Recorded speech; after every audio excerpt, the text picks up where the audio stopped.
पिछले 10 दिन में आपने देखे हैं पुलिस और श्रीराम सोच रहा हूँ लाइट आना ये कोई जगह है ये सवाल कुछ पूछने तो मतलब उनका कल बर्थडे भी का टेंशन है। I feel bad for her, but I mean, no one is worth giving up your life for. That's all. मेरी नाक बह रही है यार, तुम लोग और बिल्कुल ऐसे घुसा रहे हो कैमरा। निशा शर्मा जी जी जी एज अ गर्ल आप क्या कहना चाहोगे बिकॉज ऑफ मैं सेट सिर्फ- पे ऐसा कुछ होना, लोगों के अंदर एक नेगेटिविटी आना, लोगों का सोच एक बदलना, क्या कहना चाहोगे? बहुत ख़राब लगता है मुझे जब जब सब मैं देखती हूँ इंटरनेट पे और सब ऐसे एक एक चीर फाड़ करके वो सारी चीज़ों को बताया जा रहा है। मैं सिर्फ इतना ही कहना चाहूँगी कि वो इसी चीज़ की वजह से शायद उसने she must have taken a step जहाँ पे उसको पता नहीं है कि आगे उसको क्या करना है, कैसे दिख रहा है, क्या दिख रहा है। तो मैं सिर्फ एक ही एडवाइस देना चाहूँगी हर किसी को कि लड़के आते जाते रहते हैं, तुम्हारी लाइफ में ऊपर नीचे चीज़ें होती रहती हैं। When it comes to work, when it comes to your personal life, बहुत कुछ उतार चढ़ाव होते हैं। जितनी हिम्मत हमको ये गलत स्टेप उठाने में लगती है उससे कई कम हिम्मत लगती है हमें जीने में। और अगर हम अपनी दिल की बात अगर किसी को बता सके, जो भी हम जिस भी चीज़ से गुजर रहे हैं, कई बार हमारे में हिम्मत नहीं होती है, पर बस वो थोड़ी सी हिम्मत, ये स्टेप लेने से अच्छा एक वो स्टेप ले लो जहाँ पे तुम जाके किसी से बात कर लो। आई थिंक वो सबसे बड़ी जीत होगी हम सबके लिए। एंड अब जब जो जो हो चुका है, जो नुकसान हो चुका है, उसको तो हम कुछ कर नहीं सकते। पर आई वुड जस्ट वांट कि सब फैमिलीज़ जितनी भी इन्वॉल्व हो रही हैं वो एक बहुत ही ख़राब वक्त से गुजर रही हैं, तो हम उनको मतलब जजमेंट्स ना पास करके किसी पे भी कुछ भी ऐसा ना सोच के कि इसकी वजह से हुआ है या उसकी वजह से हुआ है। जो होना था वो तो हो चुका है, बस हमें ये सोचना है कि ये आगे ना हो। इसलिए जितने भी लोग हैं, जितने भी पेरेंट्स देख रहे हैं, आप लोग देखिए आपके बच्चे क्या कर रहे हैं, किस चीज़ से गुजर रहे हैं, उनसे बात कीजिए और वो डर ना रखें कि वो कभी आके तुम्हें कुछ बोल ना सके। साथी दिव्या, अगर ऐसा कुछ होता है बहुत ज़्यादा, अगर आपको भी कभी बहुत प्रेशराइज होता है, क्या लगता है फैमिली कितना इम्पोर्टेंट प्ले करती है? बिकॉज फैमिली कहीं ना कहीं समझती है बात। जी तो आपको जी क्या लगता है? मुझे सिर्फ इतना ही पता है कि कितनी भी बड़ी मुसीबत लाइफ में क्यों ना हो जाए, कितनी भी गंभीर बात लाइफ में क्यों ना हो जाए, अगर आप अपनी फैमिली के पास जाके अपने आप को सरेंडर कर दोगे और बोल दोगे कि भाई इससे आगे मुझे नहीं पता मेरी ज़िंदगी क्या है, इससे आगे मुझे नहीं पता मैं क्या करूं, तो डेफ़िनेटली कोई ना कोई उपाय होगा। डेफ़िनेटली जब तुम्हारे साथ तुम्हारी माँ है, तुम्हारे साथ तुम्हारे पापा है, आई थिंक चीज़ें बहुत आसान हो जाती हैं जब तुम एक बार शेयर कर लो। तो बस मैं यही कहना चाहूँगी लोगों को कि बात करो। कहीं ना कहीं बिग बॉस कितना फॉलो कर रहे हो आप? नहीं, बिल्कुल नहीं, बिग बॉस के बारे में मुझे बिल्कुल बात नहीं करनी है। कहीं ना कहीं तुनिशा ने एक दूसरी फैमिली के ऊपर भरोसा किया और एक ब्रेकअप का न्यूज़ सुनते ही उन्होंने जब सुना कि ब्रेकअप हो रहा है एंड ऑल, जो फैमिली को इतना सपोर्ट किया, फिर उन्होंने ये डिसीजन लिया। क्या लगता है कि कोई और फैमिली पे ज़्यादा विश्वास करने से ज़्यादा अपनों पे विश्वास करना चाहिए? ऐसा कुछ नहीं है। देखो, कोई फैमिलीज़ होती हैं जो आपको लाइफ टाइम में मिलती हैं और वो बहुत इम्पॉर्टेंट हो जाती है, तो ऐसा बोल भी नहीं सकते कि नहीं सिर्फ अपनी ही फैमिली है, ऐसा कुछ नहीं है। लोग हैं, लोगों में एम्पैथी है, लोगों में दिल है, तुम्हारा क्या उनके साथ रिलेशनशिप है वो तुमको अच्छे से पता है। तो आई डोंट थिंक सो यहाँ पे किसी चीज़ को भी ब्लेम करना ईजी है, या किसी और की फैमिली को या खुद की फैमिली को ब्लेम करना इजी है। जो स्टेप उन्होंने लेना था उन्होंने ले लिया, for which I really feel is a very sad thing, because जैसे ही साल शुरू हुआ है और ये सब जो बातें बाहर आ रही है, इट डजंट फील गुड, नहीं अच्छा लगता देख। very shocking. Somebody who just 20 and committed suicide.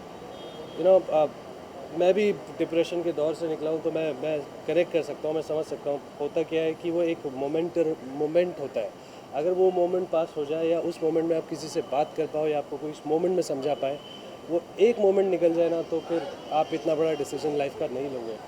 But it is very sad. बस यही बोलूँगा कि लाइफ में कुछ भी हो जाए यार, तो कितनी भी बड़ी बात हो जाए, आपकी लाइफ, आपके पेरेंट्स आपके लिए सबसे बड़े होने चाहिए। किसी चीज़ के लिए भी आप अपनी लाइफ नहीं ले सकते हो। Please understand this. अपनी मेंटल हेल्थ का ख्याल रखो, अपनी फिजिकल हेल्थ का ख्याल रखो। This is very important. देखिए, मैं सिर्फ इतना कहना चाहती हूँ कि शी वॉज 20 ईयर ओल्ड। अगर 2018 में वो कोई इंटरव्यू दे रही है जहाँ पर वो कह रही है कि she is fighting depression and she is not mentally that strong, तो उससे उसकी फैमिली के जो बड़े लोग हैं, बुजुर्ग लोग हैं, they have to take extra care. She was the earning member of the family. तो एक प्रेशर होता है कि आप अपना काम कंटिन्यूसली करते जाओ, मगर बहुत इम्पॉर्टेंट है कि बड़े लोग ध्यान दें अपने बच्चों के ऊपर कि वो कैसे कोप अप कर रहे हैं वर्क स्ट्रेस के साथ. Because television work is very very stressful. मैंने भी लाइफ में 1-2 सीरियल किए हैं एंड हम लोग जोर ज़बरदस्ती से बोलते थे कि हम 12 घंटे हो गए, हम घर जा रहे हैं. But newcomers I think they work 15 hours and if they are lead in the show then I think उनके साथ टाइम फ्रेम होता नहीं है. तो एक तरीके से mental health is not maintain for TV actors and I feel that is wrong. साथ साथ में मुझे नहीं पता कौन सा दूसरा एंगल है, मगर जो भी एंगल है let the police and the proper agencies do the investigation. भैया मैं बच्चों को कहना चाहूँगा, ये प्यार मोहब्बत से दूर रहो, अपना करियर बनाओ, फोकस करो. ये फालतू की चीज़ें कह रहे हैं कि भैया 20 साल की एज क्या होती है, और माता पिता की ड्यूटी की उनको मॉरल वैल्यूज़ दो जी, वैल्यूज़ दो. ये कुछ नहीं है. जो आजकल की जो पढ़ाई है ना, वो हमें लिविंग तो दे रही है, रोजी रोटी, मगर लाइफ नहीं दे रही है. बिल्कुल. तो उसके लिए वैल्यूज़ पे वो करो, फोकस करो, करियर बनाओ. Thank you. आजकल सबको लगता है is the end of the world, मतलब ख़त्म हो गई दुनिया. But I would just like to say कि अगर ये थॉट किसी के दिमाग में भी आता है, आई वुड से कि सबसे पहले पेरेंट्स का सोचो. बिकॉज आई थिंक भगवान ने हमें एक गिफ्ट दिया है पेरेंट्स, एंड आई थिंक उनका प्यार अनकंडीशनल होता है और उनसे ज़्यादा प्यार हमें दुनिया में कोई नहीं कर सकता. And if you have your parents, just think कि उनका क्या होगा before doing any such thing. And life is, no one said life is easy. Life is difficult and we have to fight. And this is life. किसी की life ऐसी नहीं है जो problems नहीं है. Everyone has problems. But I feel just if you can't stop yourself, think about your mother, your father, any one person which you feel loves you the most and उनका क्या होगा तुम्हारे बाद. So just don't take any decision in anger and don't depend on someone else for your happiness. Just take life as it comes, and you know that there is a light at the end of the tunnel. There will be something nice, and everyone goes through mess, but we all come out of it. And I would just tell everyone, never ever even think of something like this, because जिसको सबसे ज़्यादा pen होता है वो हमारी family होती है. And just fight whatever it is, but never. My heart goes out to the mother, the family, the friends, everyone, and I'm really sorry about whatever happened, but I would just tell everyone, never do something like that. Be brave. देखिए, मैं जैसे ही मेरा eviction हुआ था और मैं use to हो रहा था चीज़ों के और इंसानों के और इन्वायरमेंट का, तो वो पहली न्यूज़ थी जो मैंने देखी है टीवी पे, और बहुत ही शॉकिंग था. मुझे लगता था कि वो दिखने में बहुत ही प्यारी सी लड़की थी और अच्छा काम करती थी, और मुझे लगा यार what a waste of life. अब ये किसी को नहीं पता है कि क्या रीज़न्स रहे हैं उनके या क्या सर्कमस्टेंसेस थे जिनकी वजह से उन्होंने ये कदम उठाया.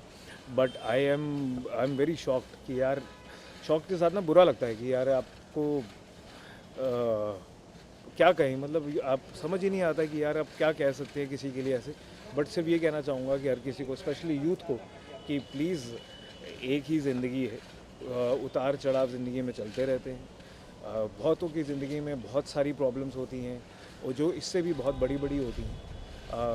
थोड़ा नज़रिया बड़ा रखिए और हिम्मत रखिए अपनी प्रॉब्लम से डील करने की, और अपने माँ बाप और अपनी फैमिली के साथ एकजुट होकर रहिए, क्योंकि जब आप वो रहेंगे, जो पेड़ अपनी नींव के साथ हमेशा स्ट्रॉन्ग रहता है वो नहीं गिरता है.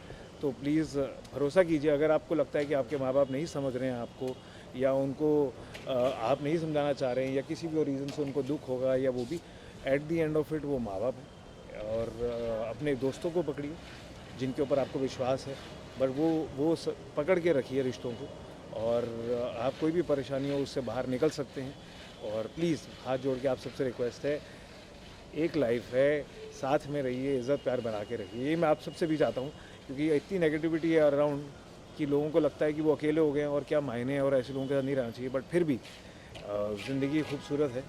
हम ढूंढते हैं तरीके और रीज़न्स कि उनको वो आउटलुक दे पाएँ ज़िंदगी की तरफ, और आप भी दीजिए, और हिम्मत मत हारिए please. Take care, God bless all of you. हाँ देखो, सबसे पहली बात कि हमारे सिखिज़म में ये बात है कि 84 लाख जून के बाद सानू ये ज़िंदगी मिलती है। 84 लाख जिंदगियों के बाद हमें इंसान की ज़िंदगी मिलती है, तो ये भगवान हमें देता है। तो इसको भगवान के हाथ में रहने देना चाहिए कि जब वो हमसे छीनना चाहे, इसको खुद ये डिसीज़न कभी नहीं लेना चाहिए कि मैं इसको आज ख़त्म कर दूँ। लग रहा है कि ज़िंदगी में सब कुछ ख़त्म हो चुका है और दोबारा शुरू करना बहुत मुश्किल है। सिर्फ़ इस दुनिया में, इस धरती पे हमने भगवान को कभी नहीं देखा, ना हम देख पाएंगे, इस जन्म में तो नहीं देख पाएंगे हम लोग, क्योंकि हम लोग इतने कर्म कांडी और पापी हैं कि भगवान को हम नहीं देख सकते। तो जो भगवान है हमारे लिए, वो है हमारे माँ बाप। तो अगर आप उनके पास रहेंगे, नज़दीक रहेंगे, तो आपके दिमाग में, दिलो दिमाग में ये थॉट कभी भी नहीं आएगा। जितने भी बच्चों ने ये चीज़ें करी हैं वो जनरली अपने माँ बाप से दूर थे। चाहे हम सुशांत सिंह राजपूत का एग्ज़ाम्पल लें, मेरी मम्मी ने ये बात कही थी कि वो बच्चा कभी भी ये गलती ना करता अगर उसके माँ बाप उसके साथ होते तो मैं जब बीमार हुआ था तो मेरे माँ बाप मेरे साथ थे, उन्हीं की वजह से मैं वापस आपके सामने यहाँ बैठा हूँ, उनके आशीर्वाद की वजह से, उनकी सपोर्ट की वजह से। तो मुझे लगता है कि जिस भी मेरे छोटे बहन भाई को कोई ऐसी प्रॉब्लम लग रही है कि दुनिया ख़त्म हो गई है, ज़िंदगी ख़त्म हो गई है, ये नहीं हो सकता, अब कुछ नहीं हो सकता, just go to your parents, live with them, share with them, they will make everything happen again. उन्होंने तुम्हें जन्म दिया है, उन्होंने सब कुछ तुम्हें बना के दिया है, खड़ा करके दिया है, तुम्हें पढ़ाया, लिखाया, पैरों पे खड़ा कराया, खाना खाना सिखाया, बात करनी सिखाई, उन्होंने ही सब कुछ खड़ा करा, तो वो दोबारा खड़ा कर सकते हैं। जस्ट गो टू देम, माँ बाप से दूरी ना रखे बस। पाजी काफ़ी अच्छा सॉन्ग है, मैं सुना गतिविधि, बहुत ही प्यारा सॉन्ग है। साथ ही फैंस को काफ़ी एक्साइटेड रहते हैं, इंतजार रहता है, हनी सिंह आएगा, कुछ नया लेके आएगा, कुछ नया सुनने मिलेगा। तो मैं जानना चाहूँगा इस कॉन्सेप्ट कहाँ से निकला और कैसे आया?